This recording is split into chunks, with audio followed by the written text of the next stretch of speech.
Yaani sisi hapa tulikofikia tunakuchoka. Wewe una huruma basi. Sisi hatuchumi hela. Kila siku wewe tu. Sio maisha magumu, aambiwe tu ukweli.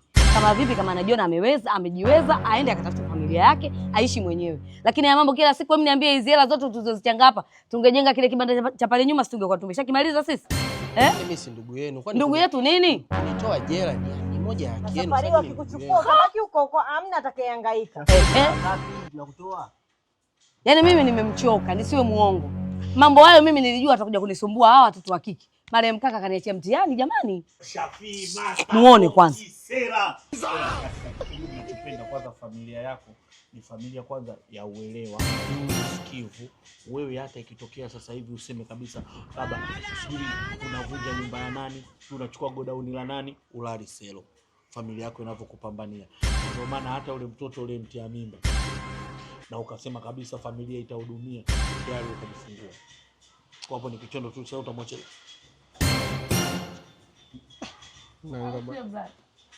Kwa vipi na kuhangaikia wewe, kumbe una matukio kibao ambayo unafanya huko nje.